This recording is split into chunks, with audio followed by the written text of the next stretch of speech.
Hello, कैसे हैं आप? आइए, रंग चिकित्सा में नेत्र रोगों को लेकर आज आपका इलाज करते हैं नेत्रों का।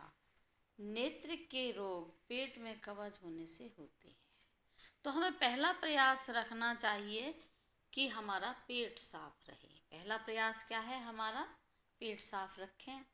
इसके लिए हम प्रातःकाल उठकर सलाद खाएं, भोजन में दोपहर के में दही लें और रात्रि को भोजन करने के 1 घंटे बाद हल्का गुनगुना, यदि आपके शुगर के रोगी नहीं है तो थोड़ा सा मीठा डालकर दूध लें।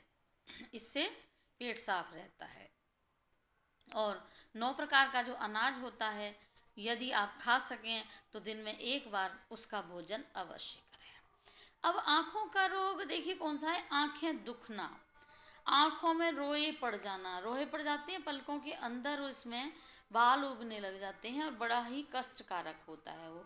लाली बने रहना, कई लोग होते हैं उनकी तो आंखें बिल्कुल एकदम लाल पड़ी रहती है, कीचड़ आते रहते हैं, पानी बहता रहता है, धुंधला दिखता है। ये सब हैं रोगों के प्रकार। इनका उपाय क्या है? इन सभी रोगों को नीला रंग देना चाहिए, क्योंकि नीला रंग लाभदायक है। नीले रंग का स्वच्छ ताज़ा छना हुआ पानी पहले तैयार करें, फिर उसको छानें और जल की 2-2 बूंद उसी की आँखों में डाल लें।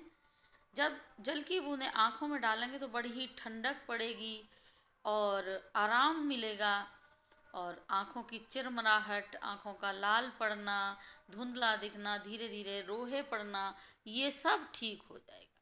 थोड़े ही समय में आपको लाभ होगा। हाँ, एक बात अवश्य ध्यान रखें कि धूल और धूप से बचने की कोशिश करें। नीले कांच का चश्मा लगाएं। गोगल आते हैं तो कोशिश रहे नीले या आसमानी कांच का चश्मा होना चाहिए। अब मैं आपको पूर्ण रूप से बताती हूँ कि पानी तैयार कैसे किया जाता है। वैसे तो मैं पीछे बता चुकी बीच बीच में, लेकिन आज व्यवस्थित रूप से बताऊंगी कि पानी कैसे तैयार करते हैं। रोग के अनुसार बताए हुए रंग का पात्र लें। बर्तन, बोतल हो या कुछ जग हो, उसका ढक्कन भी नीला हो और उसका बोतल का रंग भी नीला हो। ध्यान रहे पेंट न करें। यदि आपको नीला रंग का बोतल या पात्र उपस्थित नहीं है तो उस पर नीले रंग का कागज चिपका लें, लेकिन पेंट न करें। उसे सूर्य के प्रकाश में लकड़ी के तख्त पर या पट्टे पर रख दें, और याद रहे कि दूसरे रंग की छाया उस पर बिल्कुल भी नहीं पड़नी चाहिए, क्योंकि रंग विकृत हो जाता है। फिर रंग की छाया पड़ने से रंग का जो है कलर जो है फर्क पड़ जाता है। तथा उसको सूर्यास्त होते ही अंदर रख लें, क्योंकि हमें चंद्रमा की रोशनी उस पर नहीं पड़ने देनी चाहिए। उस पर चंद्रमा की रोशनी पड़ने से भी उसका प्रभाव खत्म हो जाता है। तो केवल ये सूर्य चिकित्सा है, तो इसको सूर्य के प्रकाश में ही रहने दें। चीनी भी इसी तरह से हम तैयार करते हैं, और मक्खन, तेल, अन्य पदार्थ, पानी, सभी इसी तरह से तैयार किया जाता है। तो ये है आपकी तैयार करने की व्यवस्था।